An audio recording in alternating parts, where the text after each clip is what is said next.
அதிமுக தனி பெரும்பான்மையோட ஆட்சி அமைக்கும் அப்படின்னு எடப்பாடி பழனிசாமி சொல்றதுதான் தங்களுக்கு வேத வாக்குன்னு முன்னாள் அமைச்சர் KP முனுசாமி மத்திய அமைச்சர் எல் முருகனுக்கு பதிலடி கொடுத்திருக்காரு.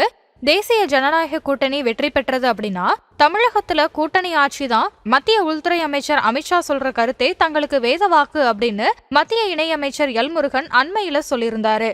இதற்கு அதிமுக முன்னாள் அமைச்சர் KP முனுசாமி அவரோட பாணியில பதிலளிச்சிருக்காரு. கிருஷ்ணகிரி நகர்ல அம்மா மக்கள் முன்னேற்ற கழகத்துல இருந்து விலகி 200க்கும் மேற்பட்டோர் அதிமுக துணை பொதுச் செயலாளர் KP முனுசாமி முன்னிலையில அதிமுகல இணைந்தாங்க.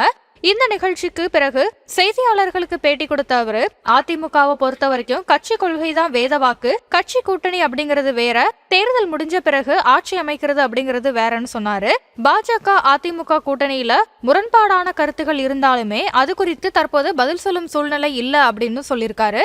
அதிமுக தனி பெரும்பான்மையோட ஆட்சி அமைக்கும் அப்படின்னு எடப்பாடி பழனிசாமி சொல்றதே தங்களுக்கு வேத வாக்கணும், அதை நோக்கிய தங்களது பயணம் தொடர்ந்துகிட்டே தான் இருக்கும்னு சொல்லியிருக்காரு. கோவில் காவலாளி அஜித்குமார் மரணம் குறித்து CBI விசாரணைக்கு முதல்வர் ஸ்டாலின் உத்தரவிட்டது குறித்து தாவேகா தலைவர் விஜய் பேசியது சரியானதுதான் அப்படின்னு சொன்ன KP முனுசாமி தேர்தல் வருவதாலதான் CBI விசாரணைக்கு முதல்வர் உத்தரவிட்டிருக்காரு அப்படின்னு விமர்சனம் பண்ணிருக்காரு. திமுக ஆட்சியோட அவலங்களை எடப்பாடி பழனிசாமி சூறாவளி சுற்றுப்பயணம் மேற்கொண்டு மக்கள் கிட்ட எடுத்துரைத்து வருவதால ஸ்டாலின் பயந்து போய் தங்களோட கூட்டணி குறித்து பிதற்றி வராரு அப்படின்னு KP முனுசாமி விமர்சனம் பண்ணிருக்காரு.